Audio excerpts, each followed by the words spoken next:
Mathrubhumi news super exclusive വാർത്തയിലേക്കാണ്. ശബരിമലയിൽ നടന്ന സ്വർണ്ണക്കൊള്ള അക്കമിട്ട് നിരത്തുന്ന ദേവസ്വം വിജിലൻസ് റിപ്പോർട്ട് മാതൃഭൂമി ന്യൂസിന്. ഉണ്ണികൃഷ്ണൻ പോറ്റി സ്പോൺസർഷിപ്പിന്റെ മറവിൽ നടത്തിയത് വൻ തട്ടിപ്പാണ്. ദേവസ്വം ബോർഡിനും ഗുരുതരമായ വീഴ്ചകളുണ്ടായി. വൻ ഗൂഢാലോചന എന്ന വാദം ബലപ്പെടുത്തുന്നതാണ് റിപ്പോർട്ടിലെ പരാമർശങ്ങൾ. അനന്തലക്ഷം വിവരങ്ങൾ നൽകും അനന്തൻ. ഏറ്റവും വിശദമായ വിവരങ്ങൾ മാതൃഭൂമി ന്യൂസാണ് പ്രേക്ഷകരുമായി പങ്കുവയ്ക്കുന്നത്. എത്ര വർഷം നീണ്ടു നിന്ന കൊള്ളയാണ്, എത്ര പേർ പങ്കുചേർന്ന കൊള്ളയാണ്, എത്ര വിദഗ്ധമായാണ് വിശ്വാസി സമൂഹത്തെ ഈ തട്ടിപ്പ് സംഘം പറ്റിച്ചത് എന്ന് വ്യക്തമാക്കുകയാണ്. എന്തൊക്കെയാണ് ഏറ്റവും നിർണായകമായ വിവരങ്ങൾ ഈ വിജിലൻസ് റിപ്പോർട്ടിൽ ഉള്ളത്?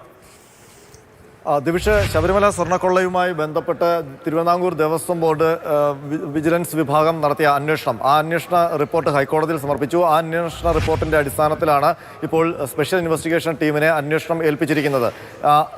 ഹൈക്കോടതിയിൽ സമർപ്പിച്ച തിരുവിതാംകൂർ ദേവസ്വം ബോർഡ് വിജിലൻസ് വിഭാഗം സമർപ്പിച്ച ആ അന്വേഷണ റിപ്പോർട്ടിൻ്റെ പൂർണ്ണ രൂപമാണ് ഇന്ന് മാതൃഭൂമി ന്യൂസ് പുറത്തുവിട്ടത്. എന്താണ് ശബരിമലയിൽ സംഭവിച്ചത് എന്ന് വിശദമായി തന്നെ ഈ റിപ്പോർട്ടിലുണ്ട്.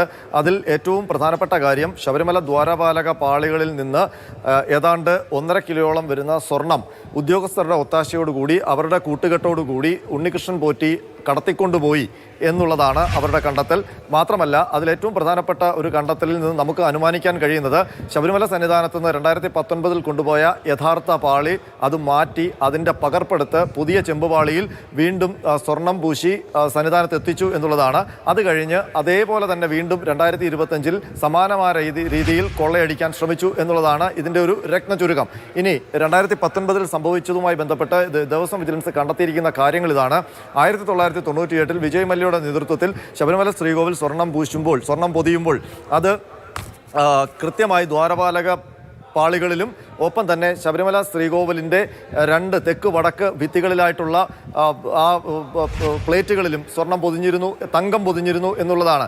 അതിൽ എങ്ങനെയാണ് തങ്കം പൊതിഞ്ഞതെന്ന് അന്ന് ഇതിന് ഈ പണികളിൽ ഉൾപ്പെട്ട തൊഴിലാളികളുടെ മൊഴിയടക്കം വിജിലൻസ് രേഖപ്പെടുത്തിയിട്ടുണ്ട്. അവർ പറഞ്ഞത്, ഈ തങ്കത്തിൻ്റെ 24 ക്യാരറ്റ് ബിസ്ക്കറ്റുകൾ കൊണ്ടുവന്നത് സ്വർണ്ണ ഉരുളകളാക്കി അത് ഒട്ടകത്തോലിൽ വെച്ച് ദിവസങ്ങളോളം അടിച്ചു പരത്തി ചെറിയ പാളികളാക്കി അതാണ് ഈ ചെമ്പിൽ ഒട്ടിച്ചതെന്നാണ്. മാത്രമല്ല, കൂടുതൽ ശോഭ കിട്ടാൻ വേണ്ടി ശ്രീകോവിലിൻ്റെ മുൻഭാഗത്തെ ദ്വാരപാലക ശില്പങ്ങളിലും ഒപ്പം തന്നെ ഈ വാതിലുകളിലും കൂടുതൽ, അതായത് 15 മുതൽ 16 പാളികൾ വരെ തങ്കം ഒട്ടിച്ചു എന്നുള്ളതാണ്. അപ്പോൾ ദ്വാരപാലക ശില്പങ്ങളിൽ ഉണ്ടായിരുന്നത് 15ഓ 16ഓ പാളികളിൽ വീതം ചെമ്പിൽ പതിപ്പിച്ച തനിത്തങ്കമായിരുന്നു. അതാണ് ഈ ഉണ്ണികൃഷ്ണൻ പോറ്റി എടുത്തുകൊണ്ട് പോയതെന്നാണ്. അപ്പോൾ ഉണ്ണികൃഷ്ണൻ പോറ്റി ഇത് എടുത്തുകൊണ്ട് പോകാൻ വേണ്ടി കൃത്യമായ ആസൂത്രണം നടത്തി.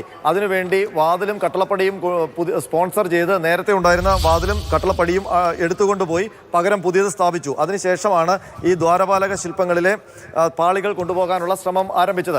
അതിൽ കൃത്യമായി ഇതിനുവേണ്ടി സഹായിച്ച ദേവസ്വം ബോർഡ് ഉദ്യോഗസ്ഥരുടെ പേര് വിവരങ്ങൾ ഈ അന്വേഷണ റിപ്പോർട്ടിലുണ്ട്. അതിൽ ഒന്ന് മുരാരി ബാബുവാണ്, അതിനുശേഷം ഡി സുധീഷ് കുമാറാണ്, മറ്റൊന്ന് ജയശ്രീയാണ്. ഈ 3 പേരുമാണ് ഇതിനുവേണ്ടി കൃത്യമായി ഈ ചെമ്പുപാളികളാണെന്ന് വരുത്തി സ്വർണം പൂശാനാണെന്ന മട്ടിൽ ഉണ്ണികൃഷ്ണൻ പോറ്റിയുടെ കൈവശം കൊടുത്തിരിക്കുന്നത്.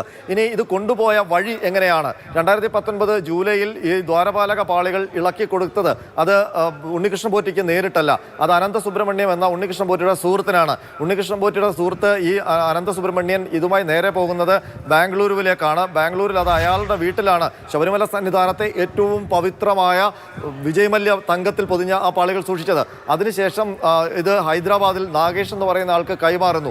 നാഗേഷ് 39 ദിവസം കൈവശം വെക്കുന്നു. അതിനുശേഷം നാഗേഷാണ് ചെമ്പുപാളികൾ എന്ന മട്ടിൽ ഒരു പുതിയ ഉരുപ്പടി അത് സ്മാർട്ട് ക്രിയേഷൻസിൽ എത്തിക്കുന്നത്. സ്മാർട്ട് ക്രിയേഷൻസിൽ എത്തിച്ച് അവിടെ എത്തുമ്പോൾ അവിടെ വെച്ചിട്ടാണ് വീണ്ടും ദേവസ്വം ബോർഡിൻ്റെ രംഗപ്രവേശം. അവിടെ ദേവസ്വം ബോർഡിൻ്റെ തിരുവാഭരണ കമ്മീഷണറായിരുന്ന രാധാകൃഷ്ണൻ അവിടെ എത്തുന്നു. അദ്ദേഹത്തിൻ്റെ കൺമുന്നിൽ കിടക്കുന്നത് ചെമ്പുപാളികളാണ്. അപ്പോൾ അയാൾക്ക് സംശയം തോന്നി, ഇത് സ്വർണം പൂശിയിട്ടില്ലല്ലോ എന്ന്. അപ്പോൾ അവിടെ ഇടപെട്ടില്ല രാധാകൃഷ്ണൻ കൃത്യമായി എന്നുള്ളതാണ് ദേവസ്വം ബോർഡ് വിജിലൻസിന്റെ കണ്ടെത്തൽ. ഒരു പക്ഷേ അന്ന് ഈ രാധാകൃഷ്ണൻ ഇടപെട്ടിരുന്നെങ്കിൽ ഈ ക്രമക്കേട് അവിടെ വെച്ച് കണ്ടെത്താമായിരുന്നു. അതെ, ഒരുപാട് ഉദ്യോഗസ്ഥരുടെ പേര് അതിലുണ്ട്. അവരെല്ലാം അവരുടെ ചുമതലകൾ കൃത്യമായി നിർവഹിച്ചിട്ടില്ല. ഇപ്പോൾ തന്ത്രിയെ പോലും പറ്റിക്കുന്ന അദ്ദേഹത്തിന്റെ പേര് എഴുതുന്നു, ഒപ്പിടാതിരിക്കുന്നു. മഹസറിൽ അദ്ദേഹത്തിന്റെ പേര് എഴുതുന്നു. ഇപ്പോൾ ഇതിൽ ഒപ്പിട്ട അല്ലെങ്കിൽ ഒപ്പിട്ടവരിലെ എത്ര പേരാണ് കൃത്യമായി ഒപ്പുണ്ടാക്കി പ്പെട്ടതെന്നൊക്കെ ഇനി അന്വേഷിച്ച് കണ്ടെത്തേണ്ടത്.